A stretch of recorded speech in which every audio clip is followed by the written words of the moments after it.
Today's discussion will be presented in three sections, since we are recording it for a radio broadcast on Federal News Radio 1500 AM.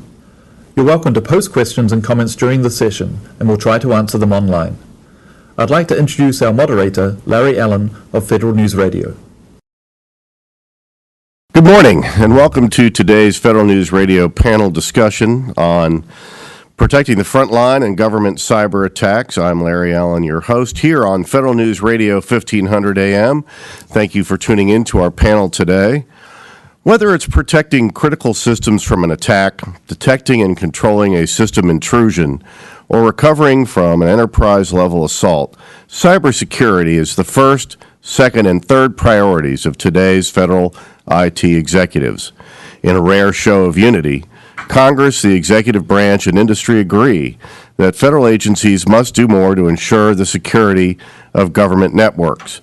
My guests today to discuss the vital issue of protecting the front line and government cyber attacks are Melinda Rogers, Chief Information Security Officer at the Department of Justice, Kelley Dempsey, Senior Information Security Specialist in the Information Technology Laboratory at NIST, Bill Lay, the Chief Information Security Officer and Deputy CIO at the Department of State, and Lindy Burkhart, Senior Policy Advisor, Office of the Deputy CIO at the Department of Defense.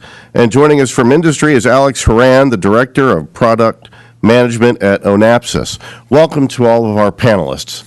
Sure, we'll have a great discussion today. There's certainly plenty to talk about, more probably than the time affords us. So, Melinda Rogers, let's jump in and with the first topic, network security challenges confronting CIOs today.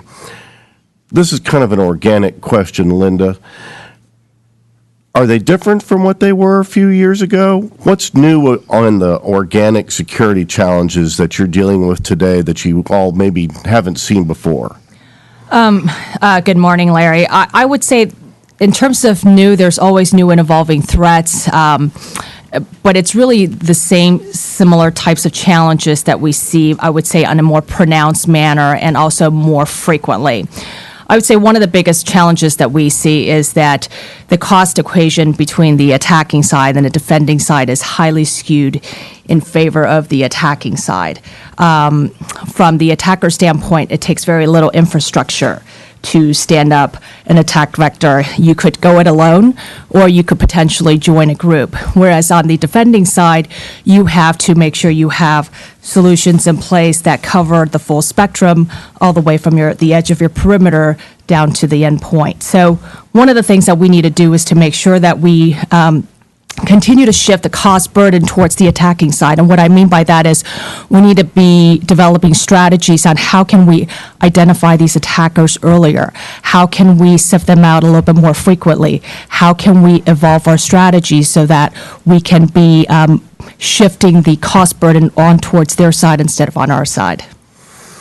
Kelley, you at NIST look at this from a more perhaps government-wide approach, certainly one in terms of standards development. Give us some insights into this question from the NIST perspective.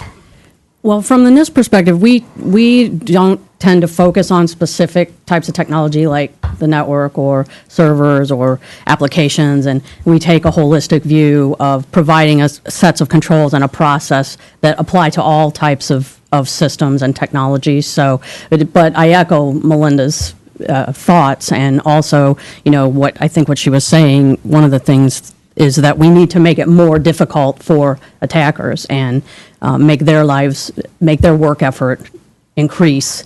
And we can do that by applying additional controls, applying stronger controls, to security controls to our technologies and in particular networks.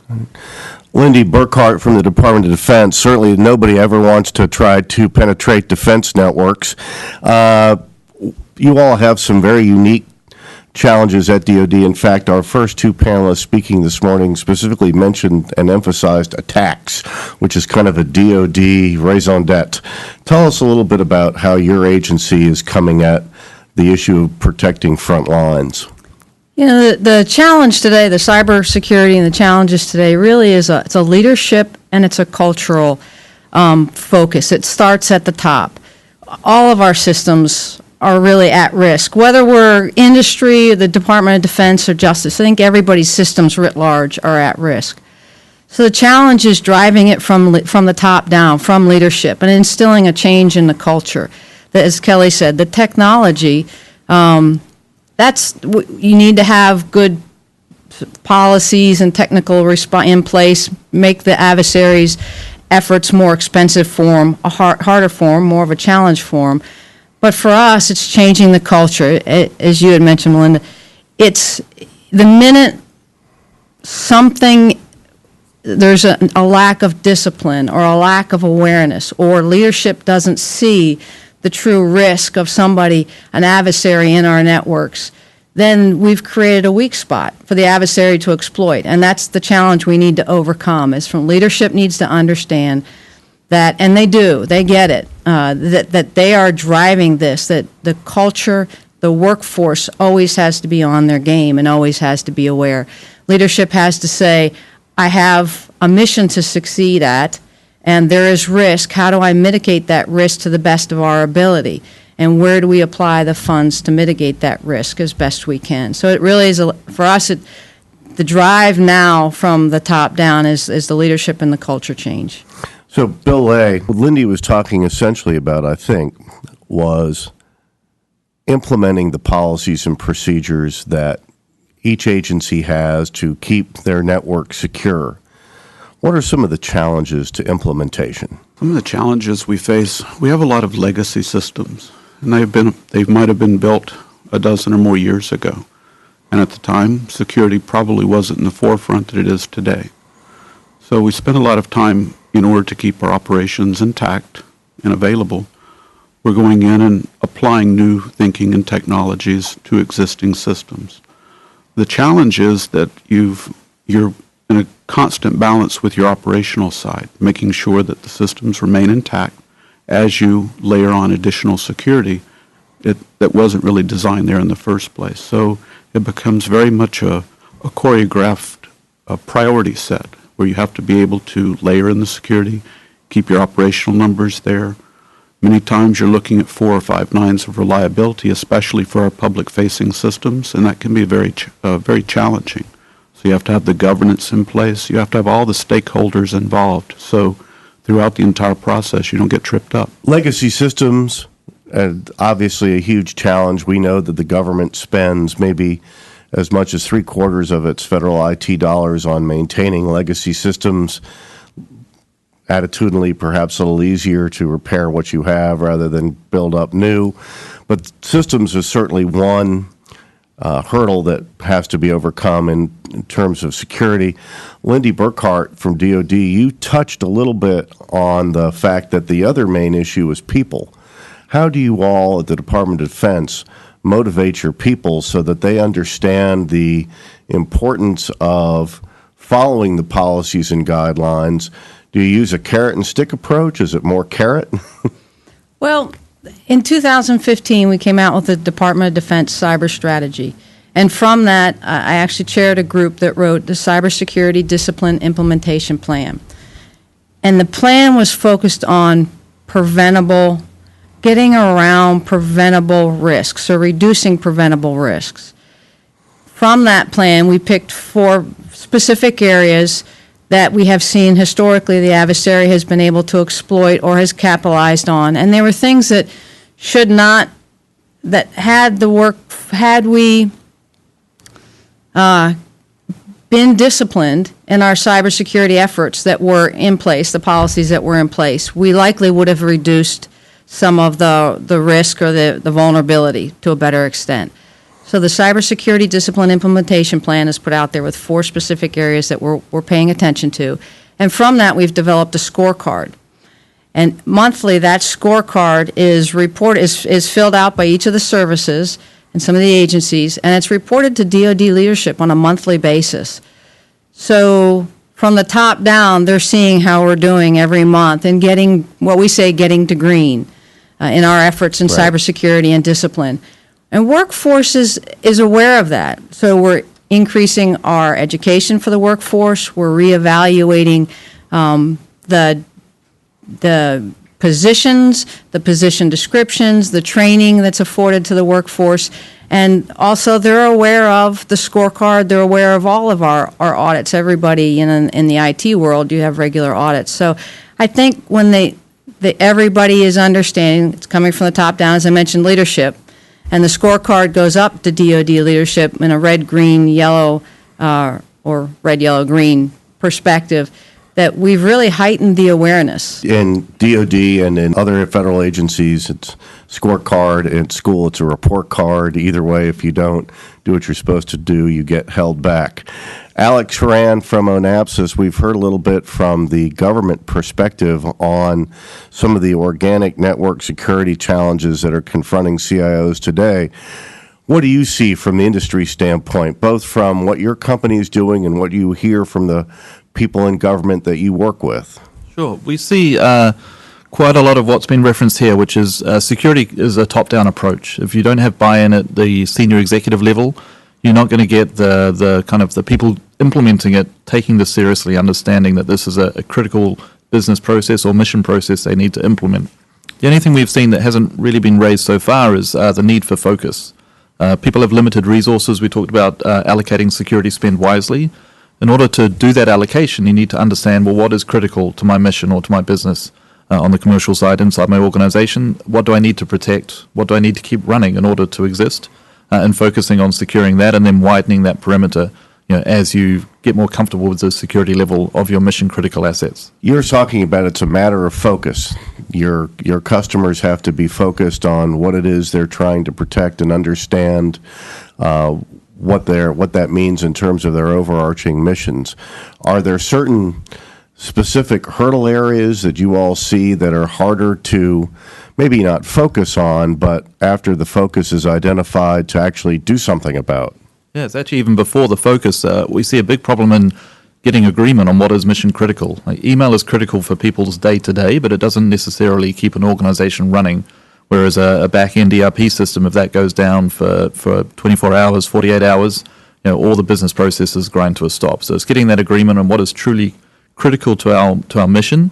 And then, as you say, getting the sign-in on, we've got to accept that we have acceptable losses in other areas. If we're going to secure anything, let's secure this first, and then apply the security on a wider basis as we get more comfortable and as we create the security controls that the panelists have been talking about. And some of these issues I want to emphasize in terms of protecting the front lines and cyber attacks are common to government and to the commercial sector. But Kelley Dempsey from NIST, there are some special considerations when we're talking about federal work in particular. Tell us a little bit from the NIST perspective about some of those federal special plans when implementing security solutions and how they might differ a little bit from the commercial world. Well, probably the primary thing, Larry, is we have a law called FISMA, the Federal Information Now Modernization Act, and it started out as the Federal Information Security Management Act. And then in 2014, it was upgraded to the Modernization Act. But in any case, that governs federal information systems. So right off the bat, we have, the federal organizations have a law that we have to follow that civilian organizations do not have to follow. And so but the good thing about FISMA is that the primary tenet of FISMA is provide security protections commensurate with risk, which goes to what Alex was saying about determining what's most critical. So that's what risk management means, finding out what's most critical and applying the correct controls. And that's what FISMA directs federal organizations to do. And additionally, it directed NIST to write a lot of guidance to help organizations do that. And so I think that's probably the primary difference, aside from all the attention, that gets paid to the federal side by the media and things like that. But well, there is that part of it, and that was going to kind of be my next question. Bill A. from State, there are some special considerations, environmental considerations, I like to call them, in terms of doing any type of critical work in the government, and that is you have no fewer than a half a dozen different oversight organizations that, just wait for the chance to tell you what you're doing and how you can do it better. How is that type of oversight or does it impact your daily work in terms of implementing cyber solutions? Oh, it impacts it directly. Many times it's just keeping everybody informed, whether it's on the executive side or the legislative branch. A lot of it you've got to explain and sell your solution set. It's not just enough to say, well, we're going to implement this tool or we're going to hire this group of highly skilled cyber warriors. You've got to have a plan, and you've got to be demonstrating how you're going to implement that plan and do the follow-through. You have to anticipate there's going to be a lot of oversight and a lot of, as you said, critique, I guess, of how you're going to go about doing your work. So that's just part of the job. And that, if you don't have a good plan that you can't sell, then you might want to go back and rethink your plan. Alex Horan, I want to follow up with that point with you. This is a special consideration for companies that sell in the federal market too, isn't it? You always want to do a good job for your customer, but knowing that there's that extra layer of oversight, how does that impact how companies like you implement a federal strategy? Yeah, it actually has a very big impact. It's not just a copy replace, commercial for federal and all your documentation and job done. As was mentioned, it's not just what we're going to deliver, but putting it into the NIST standard, putting it into the appropriate framework that the government agency we're working with wants to apply. So for us, it requires dedicated salespeople with intimate knowledge of what's required in the industry. As hopefully with any given company, we want to provide value. We have something to sell, but we believe we're offering fair value for the price we're asking. But it's positioning that value in a way that these oversight committees and the different departments and organizations actually recognize as something they need within their different divisions. Well, let's take a little break here on that note. I want to come back and further talk about some differences between federal government work and commercial work. I'm Larry Allen, your moderator on today's panel of Protecting the Front Lines from Cyber Attack. We'll be back after these messages.